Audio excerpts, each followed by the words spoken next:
Good morning students. Next chapter start करते हैं। Chapter number 4 reproductive health.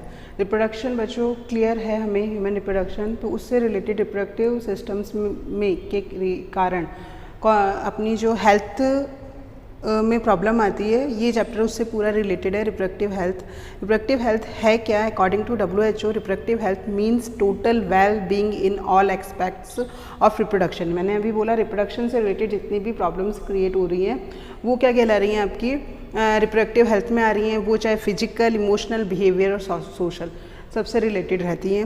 Reproductive health में main problems और strategies जो कि हैं इंडिया में कौन कौन सी हैं? India was almost the first country in the world to initiate the programme. पहला ऐसा देश था जिसने इनिशिएट किया programme family planning, initiate in 1951। Population बहुत ज़्यादा क्वांटिटी में बढ़ती जा रही थी बच्चों यहाँ पे, तो उस पॉपुलेशन को कंट्रोल करने के लिए इन्होंने फर्स्ट जो प्लान चलाया था, this plan is known as family planning, जो 1951 में स्टार्ट हुआ था। Reproductive health in a society form a crucial part of general health. ये रिप्रोडक्टिव हेल्थ जो होती है ये क्रूशियल पार्ट होता है।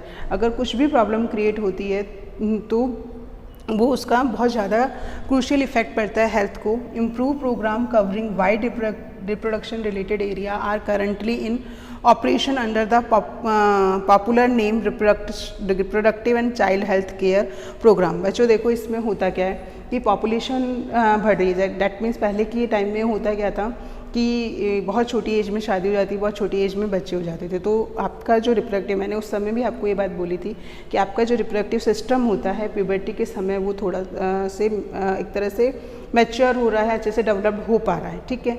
तो उस समय यदि क्या होता था कि बच्चे हो रहे हैं तो उसके कारण जो रिप्रोडक्टिव हेल्थ जो होती थी उस पे, यानी रिप्रोडक्टिव सिस्टम पे बहुत ज़्यादा गलत इफेक्ट पड़ता था, चाहे वो मेल है चाहे वो फीमेल्स है। मेनली फीमेल्स पे इफेक्ट पड़ता था क्योंकि वो उनकी बॉडी जो थी उस चाइल्ड को कैरी करने के लिए पूरी मैच्योर नहीं हो पाती थी। उसके अलावा जो चाइल्ड उस समय बर्थ लेते थे उनको भी उतना ज़्यादा केयर और न्यूट्रिशन नहीं मिलने के कारण धीरे धीरे इनके लिए प्रोग्राम्स चलाए गए। फर्स्ट ऑफ ऑल गवर्नमेंट ने क्या किया कि मैरिज की जो एज थी 18 ईयर और in females and 21 year in males decide की, ताकि रिप्रोडक्टिव सिस्टम अच्छे से डेवलप्ड हो सके। देयर आफ्टर उन्होंने ये बताया, फैमिली प्लानिंग की बात करूँ तो जो टर्म आती है हम दो हमारे दो, उन्होंने ये बताया कि एक फैमिली में केवल 2 चाइल्ड होने चाहिए। उसके अलावा उन्होंने जो मदर है और चाइल्ड है उनकी भी पूरी डेवलपमेंट के दौरान, during the development pregnancy period, mother की पूरी केयरिंग और after the birth of the child उसकी कंप्लीट केयरिंग के लिए प्रोग्राम्स चलाए ताकि रिप्रोडक्टिव हेल्थ जो है इम्प्रूव हो धीरे धीरे, ठीक है। तो यहाँ पे जो reproductive and child health care programmes चलाए गए वो इन्हीं सब रीजन के कारण चलाए गए। Health and education of young people, उन्होंने क्या करा, यंग पीपल्स को एजुकेशन दी, ठीक है। And marriage and child bearing during more mature stage of life are important attribute to the reproductive health of a society. अभी मैंने आप लोग को ये बात बताई थी कि मैरिज की उन्होंने एक पर्टिकुलर एज डिसाइड कर दी, उसके अलावा उन्होंने यंगस्टर्स थे उनको एडुकेट किया ताकि उन्हें इस बारे में पता चले। मेजर टेकन्स बाय गवर्नमेंट ने कौन कौन से मेजर्स लिए? उन्होंने जो एडुकेट करने के लिए ऑडियो विजुअल्स और प्रिंट मीडिया के थ्रू उनको बताया। उसके अलावा even family members, close relations are involve in the awareness. Family members को भी कहा गया कि वो साथ साथ अपने फैमिली मेम्बर्स को भी उन सब चीज़ों के लिए अवेयर करें। Next, sex education was introduce in school to provide awareness. Sex education भी दी जाने लगी स्कूल्स में। Proper information about reproductive organ की प्रॉपर इन्फॉर्मेशन देना उन्हें। Adolescence and related changes, adolescence के समय क्या क्या चेंजेस हो रहे हैं उनमें और उनसे उनकी हेल्थ में क्या हेल्थ पे क्या असर पड़ रहा है उसके बारे में बताना। Safe and hygienic sexual practice, sexual transmitted disease के बारे में बताना। ये सारा जो था वो किस में हमने पढ़ा, गवर्नमेंट ने ये सारी मेजर्स बनाए कि पहले ऑडियो विजुअल्स और प्रिंट मीडिया के थ्रू उनको इन्फॉर्मेशन दी, फैमिली मेम्बर्स के थ्रू उनको बताया, सेक्स एजुकेशन स्कूल्स में दी जाने लगी, प्रॉपर इन्फॉर्मेशन दी रिप्रोडक्टिव ऑर्गन्स के बारे में, एडोलसेंस के बारे में, रिलेटेड चेंजेस जो आते हैं उनमें, safe and hygienic sexual practice, sexual transmitted disease के बारे में बताया, ठीक है। अब एक टर्म आती है बच्चों अमीनोसेंटेसिस। अमीनोसेंटेसिस एक प्रोसेस होती है बच्चों जिसके through before the birth of the child हम क्या कर लेते हैं, पता चल जाता है कि मेल है या फीमेल है, ठीक है, ये एक प्रोसेस होती है। इसमें क्या किया जाता है, मैंने आपको प्लेसेंटा पूरा बताया था, वहाँ पे एक फ्लूइड होता है, उस फ्लूइड को लिया जाता है और उसकी टेस्टिंग की जाती है। तो वहाँ पे यदि बार बॉडीज़ प्रेजेंट होती है तो फीमेल्स होती है, बाहर एक साइंटिस्ट थे जिन्होंने वो बॉडीज़ का डिस्कवर किया था, उनके नाम पे वो रख दिया बार बॉडीज़। यदि बार बॉडीज़ प्रेजेंट होती है तो फीमेल्स हैं और यदि एब्सेंट होती हैं तो मेल होता है। तो ये जो टेस्ट होता है इसे हमने क्या नाम दिया, अमीनोसिंथेसिस का। It is a technique use to find out chromosomal abnormalities in developing embryo by using amniotic fluid. मैंने एमनियोटिक फ्लूइड आपको बताया था कि एमनियोटिक जो वहाँ पे स्पेस होता है वो कौन सा होता है, ठीक है। It is also misuse to check foetal sex determination आ गया, ठीक है। स्टार्टिंग उन्होंने किस लिए की थी, उन्होंने ये टेक्निक कहाँ यूज करी थी कि क्रोमोसोमल एबनॉर्मलिटीज़ के बारे में पता चल जाए, पर ठीक है बाद में जो थे उन्होंने उसका मिसयूज कैसे किया, वो फीटल सेक्स डिटर्मिनेशन करते थे based on chromosomal pattern in the amniotic fluid surrounding the developing embryo. Chromosomal pattern के अकॉर्डिंग, उन क्रोमोसोमल पैटर्न के अकॉर्डिंग वो ये पता लगा पाते थे कि मेल है या फीमेल्स हैं, ठीक है। उसके अलावा एक और मैंने जो आपको क्लियर किया था कि बार बॉडीज़ के अकॉर्डिंग भी हम उसको देख पाते हैं। तो इस टेक्निक का बहुत ज़्यादा मिसयूज होता था। फीमेल्स होती थी तो उन्हें बर्थ से पहले ही अबॉर्ट करा दिया जाता था, तो उससे भी मदर की हेल्थ को बहुत ज़्यादा प्रॉब्लम्स आती थी। Population explosion and birth control. Population explosion improve quality of life of people, increase health facility and better living condition had an explosive impact or explosion of population.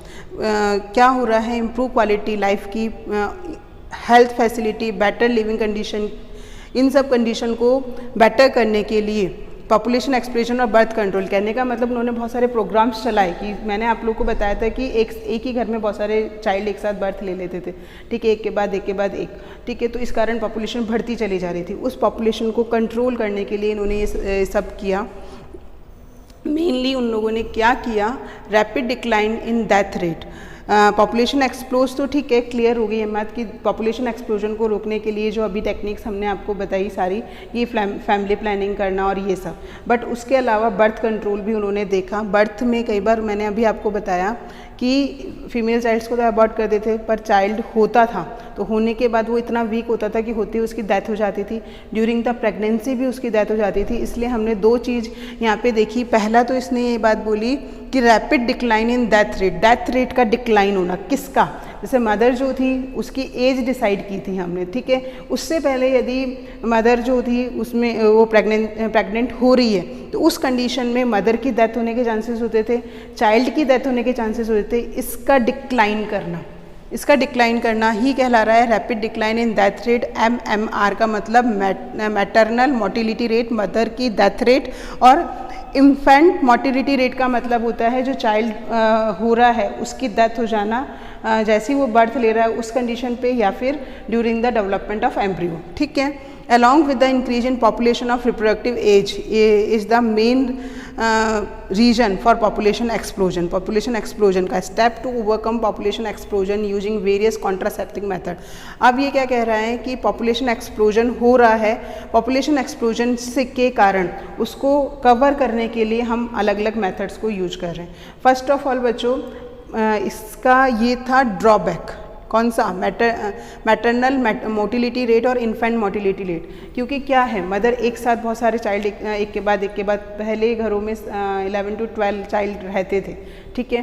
तो उससे mother की क्या थी, हेल्थ डाउन होती चली जाती थी, तो एट लास्ट क्या होता था, उसकी डेथ हो जाती थी। या बच्चे इतने ज़्यादा क्वांटिटी में हो रहे हैं तो होती ही उनकी डेथ हो रही। तो इस चीज़ को रोकने के लिए, ठीक है, बहुत सारे मेजर्स रखे गए। तो उन मेजर्स में इन्होंने कौन कौन से पॉपुलेशन एक्सप्लोजन को रोकने के लिए रखे, using various contraceptive method, educate peoples को एडुकेट किया, डिमेरिट्स ऑफ लार्ज फैमिली को नहीं रखना है, increase the marriageable age of male and female, male और फीमेल की एक एज डिसाइड कर दी, providing incentive to parent having 1 to 2 child. ये अभी मैंने बताया आपको कौन कौन से कॉन्ट्रासेप्टिव मेथड ये यूज कर रहे थे to prevent the unwanted pregnancy and modifying the menstrual cycle। कौन से थे, an ideal contraceptive method user friendly, easily available होने चाहिए। ऐसे कॉन्ट्रासेप्टिव मेथड हमें लेने हैं जो फ्रेंडली होने चाहिए, इजीली अवेलेबल हो, इफेक्टिव हो, रिवर्सिबल हो, no side effect, no way interfere with sexual desire and sexual act. Clear, ये जो भी कॉन्ट्रासेप्टिव मेथड ले रहे हैं वो फ्रेंडली हैं, उसको आराम से हमें मिल जाए, इफेक्टिव होने चाहिए, किसी तरह का साइड इफेक्ट नहीं होना चाहिए, रिवर्सिबल है, no way interfere with sexual desire and sexual act. Contraceptive method could be divided into following category. कौन कौन सी कैटेगरी में उसको डिवाइड करा है हमने? नेचुरल और traditional methods, barrier methods, IUDs, intrauterine device हम लोग यूज करते हैं, ओरल कॉन्ट्रासेप्टिव मेथड्स ले रहे हैं, इंजेक्शन दे रहे हैं, इम्प्लांट्स कर रहे हैं, और surgical methods. First of all आते हैं बच्चों नेचुरल मेथड पे।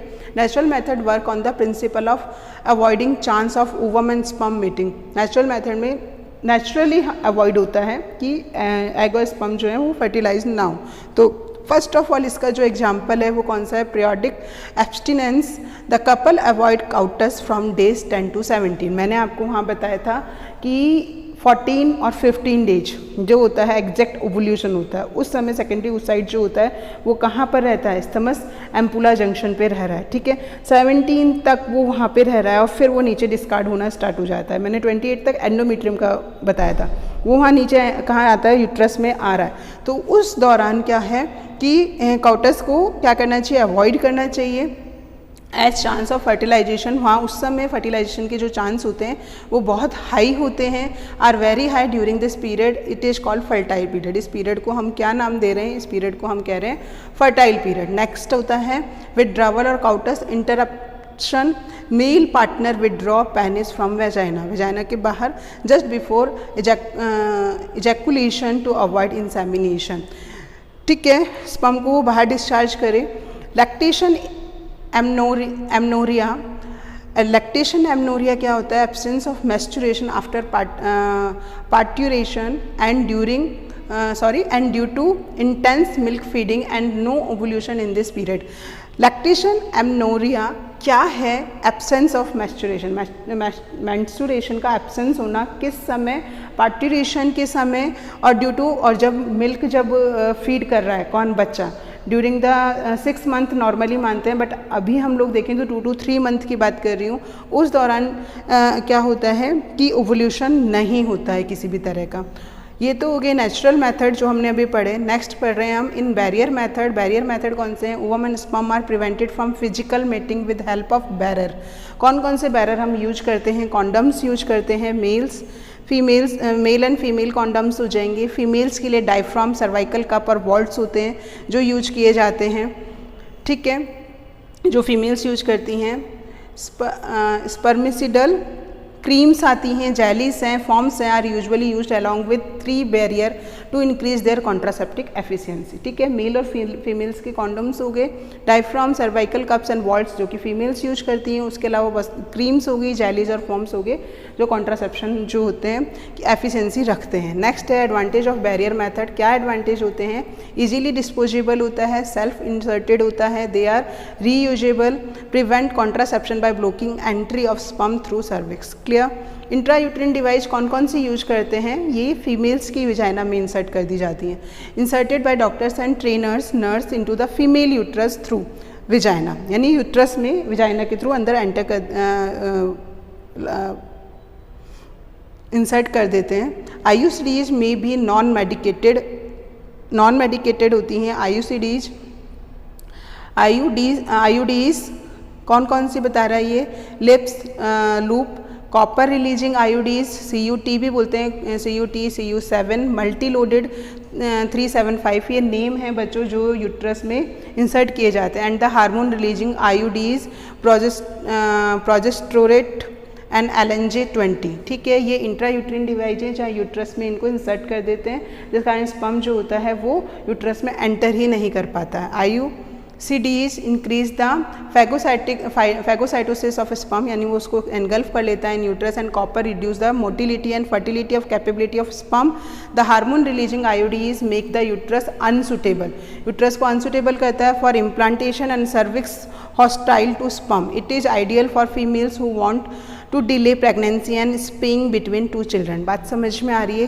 सिंपल सा है कि वो स्पर्म को फैगोसाइटिक कर देता है, उसकी मोटिलिटी को कम कर देता है, ठीक है, और ऐसे हार्मोन सिक्रीट करता है जो इम्प्लांटेशन होने ही नहीं देता है। ओरल पिल्स की बात करें बच्चों, ओरल पिल्स भी दी जाती हैं, फीमेल्स लेती हैं। वो होती क्या है? प्रोजेस्टेरोन और एस्ट्रोजन कॉम्बिनेशन की पिल्स होती हैं, या तो केवल प्रोजेस्टेरोन की या प्रोजेस्टेरोन एस्ट्रोजन की पिल्स होती हैं, used by females in form of tablets. They inhibit ovulation, वो क्या करती हैं, ओवुलेशन को इनहिबिट करती हैं, and implantation as well as change the quality of cervical mucus to prevent and retard entry of sperm. ठीक है, फर्स्ट ऑफ ऑल तो उसने क्या करा, ओवुलेशन ही नहीं होने दिया। 1% ओवुलेशन होता है तो इम्प्लांटेशन नहीं होने देती। अगर इम्प्लांटेशन के चांसेस भी हम सोचें तो वो क्या कर रही है कि जो स्पर्म आ रहा है उसको आने ही नहीं देती, प्रिवेंट करती है सर्वाइकल कैनाल में ही। एडमिनिस्ट्रेशन ऑफ प्रोजेस्टेरोन और progesterone oestrogen combination within 72 hours of coitus is found to be very effective as emergency contraceptive. आजकल क्या है, काउटस के 72 आवर्स में ये पिल्स लेने से क्या हो रहा है, ये इसे क्या बोल रहे हैं, एमरजेंसी कॉन्ट्रासेप्टिक बोल रहे हैं। नेक्स्ट आते हैं सर्जिकल मेथड। सर्जिकल मेथड क्या है कि the method is also called sterilisation बोलते हैं बच्चों इसे। It is used as a terminal method of contraception in male and female to prevent any more pregnancy. इसमें क्या करते हैं हम, जैसे फॉर एग्जांपल मेल्स की बात करें तो मेल में मैंने क्या किया, यहाँ से कट कर दिया, वास डिफरेंस को कट करके दोनों तरफ ऊपर ऐसे बांध दिया, ये क्या कहला रहा है, वैसेक्टोमी।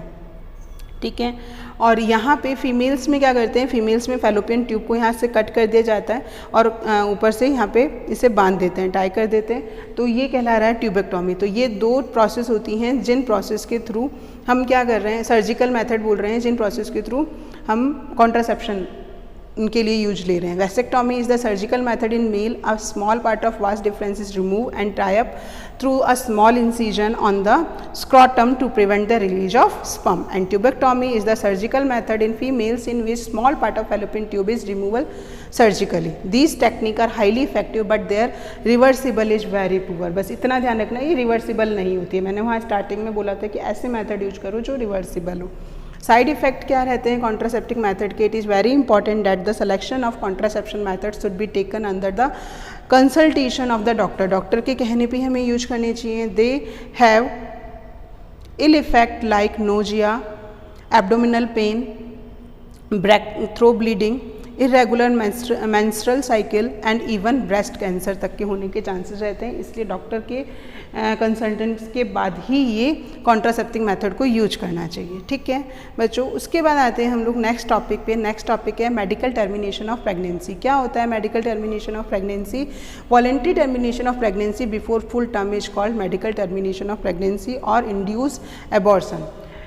एक तरह से क्या है कि हम लोग क्या कर रहे हैं, जैसे मैंने आप लोग को वहाँ पे एमिनोसेंटेसिस एक टेस्ट बताया था, तो टेस्ट में हमें पता चल गया कि बच्चे में क्रोमोसोमल डिसऑर्डर है। तो क्रोमोसोमल डिसऑर्डर के समय यदि पेरेंट्स चाह रहे हैं तो हम उनका समय से पहले क्या कर देते हैं, एबॉर्शन कर देते हैं। तो वो चीज़ होती है डॉक्टर की प्रेजेंस में, उसके डॉक्टर की प्रेजेंस में और पूरी परमिशन से। ठीक है, लीगली हम जो वर्क कर रहे हैं। इलीगली जो करते हैं, जो पता चलता है कि भाई मेल है या फीमेल है, फीमेल होने पर उसको अबॉर्ट करना, वो इलीगली वर्क होता है, वो नहीं। लीगली यदि कोई प्रॉब्लम होती है फीमेल्स में, उस कारण से अबॉर्शन करना क्या कहलाता है, medical termination of pregnancy. It play important role in decreasing population by abortion unwanted pregnancy. ठीक है, in India MTP is legalised in 1971 with some restriction to prevent misuse such as indiscriminate and illegal female foeticides. Clear हो गई बात? अभी बोला मैंने MTP is use to get rights of unwanted pregnancy due to unprotected intercourse or failure of contraceptive used during coitus and rapes। Clear हो गई ये बात? ठीक है, कई बार 2 चाइल्ड के बाद भी यदि ज़रूरत होती है तो वो अबॉर्ट करा सकते हैं। When pregnancy condition could be harmful और इवन फिटल। ये हो गया कि प्रेगनेंसी कंडीशन हार्मफुल हो मदर के लिए या फीटस के लिए। MTPs are considered relatively safe during first trimester. ये कब करवाना चाहिए? फर्स्ट ट्राइमेस्टर के समय ही, अप टू 12 वीक तक ही हो तो ये क्या रहती है, मेनली सेफ रहती है। Second trimester MTPs are much more risky रहता है। सेक्सुअली ट्रांसमिटेड डिजीज कौन कौन सी रहती हैं? डिजीज और infectious which are transmitted through sexual intercourse. Sexual intercourse के समय जो डिजीज ट्रांसफर हो रही है, this type of disease known as sexually transmitted disease. ठीक है, some common STDs are gonorrhoea, syphilis, नाम ध्यान रखना, genital herpes, chlamydiasis, genital warts, trichomoniasis, hepatitis B और AIDS. Clear? Hepatitis B and HIV are also transmitted by sharing of injection needles, surgical instruments with infected person. किस किस से हो रहा है? सर्जिकल इंस्ट्रूमेंट से भी होता है, ट्रांसफ्यूजन ऑफ ब्लड के ट्रांसफ्यूजन से भी होता है, और फॉर इन्फेक्टेड मदर से फीटस को होता है। एक्सेप्ट जेनाइटल हर्पीज, HIV और hepatitis B are compactly curable if detected earlier and treated properly. ध्यान रखना कि इन्हें स्टार्टिंग स्टेज में यदि हम पहचान पाते हैं तो ये क्योर हो जाती हैं। Timely detection and proper treatment of STDs are very important, otherwise it could lead to complication later which induce pelvic inflammation disease. Pelvic region आपका मैंने आप लोगों को बताया था एब्डोमन के नीचे, लैग और एब्डोमन के ये वाला लैग और एब्डोमन के बीच का जो रीजन है उसको पेल्विक रीजन कहते हैं। तो वहाँ पे इन्फ्लेमेशन हो जाता है, अबॉर्शंस के चांसेस रहते हैं, still birth, ectopic pregnancy, infertility, even cancer of the reproductive tract में कैंसर के भी चांसेस रहते हैं। Infection of STDs can be prevented by, कैसे प्रिवेंट कर सकते हैं? Avoid sex with unknown partner and multiple partners, always use condoms during coitus, go to qualified doctor in safe of doubt for early detection and get complete treatment if diagnosed. अब next topic पे आते हैं बच्चों, infertility. क्या होती है infertility? The couples which are unable to reproduce children in spite of unprotected sexual cohabitation are called infertility. कई बार क्या होता है बच्चों कि कुछ पेरेंट्स जो होते हैं, कुछ मेल में और कुछ फीमेल्स में एग फॉर्मेशन हो रहा है या स्पर्म फॉर्मेशन हो रहा है, पर वो स्पर्म काउंट इतना नहीं होता है कि वो क्या कर रहे हैं, नेक्स्ट जनरेशन को डेवलप कर पा रहे हैं, या फिर स्पर्म फॉर्मेशन हो ही नहीं रहा, एग फॉर्मेशन हो ही नहीं रहा, तो वो कंडीशन क्या कहलाती है? Infertility. The reason of this could be many, physical हो सकते हैं, कॉन्जेंटाइल डिजीज के कारण हो सकता है, ड्रग्स के कारण हो सकता है, immunological condition, even psychological condition भी हो सकती है। Infertile couples can be associated to have children through certain special technique. तो इनफर्टाइल कपल्स को चिल्ड्रंस कैसे हों उसके लिए कुछ टेक्निक्स होती हैं। इन टेक्निक्स को हम क्या नाम देते हैं? Assisted reproductive technologies which includes, कौन कौन सी होती हैं? In vitro fertilization. In vitro बच्चों मैंने पहले भी बताया, दो टर्म्स आती हैं, इन विट्रो और इन वीवो।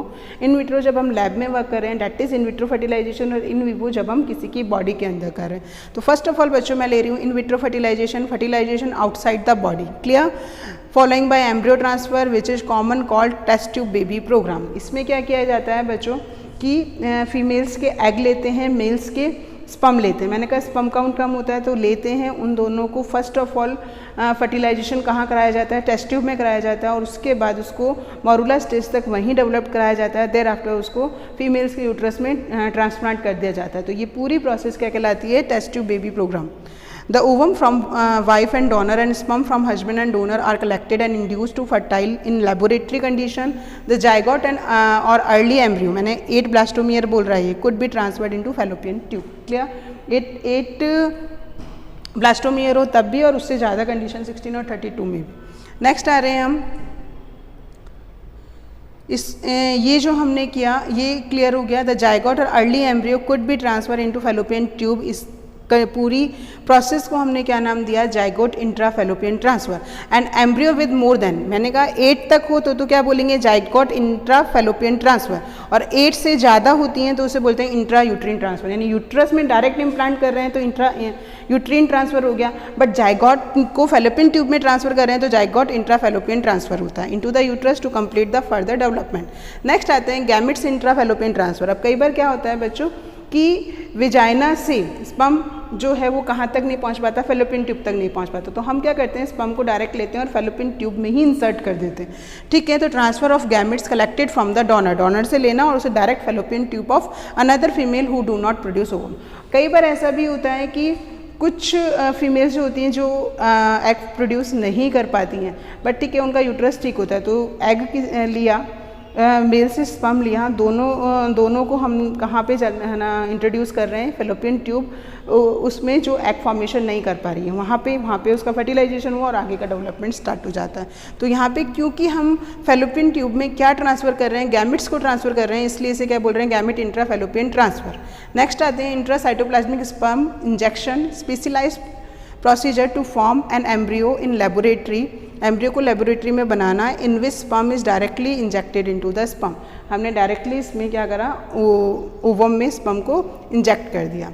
एंड लास्ट जो टेक्निक हम यहाँ पढ़ रहे हैं बच्चों, आर्टिफिशियल इंसेमिनेशन। आर्टिफिशियल इंसेमिनेशन क्या होता है? Infertility case in which male partner is unable to produce healthy sperm are treated by this technique in which semen collected from the donor, donor से लिया, is artificially introduce into vagina and into the uterus. उसे artificially vagina में introduce करना, ठीक है, या uterus में introduce करना क्या कहलाता है, क्या कहला रहा है? Intra uterine insemination of the females. Clear? तो ये आपका पूरा चैप्टर हो गया रिप्रोडक्टिव हेल्थ से रिलेटेड। क्लियर?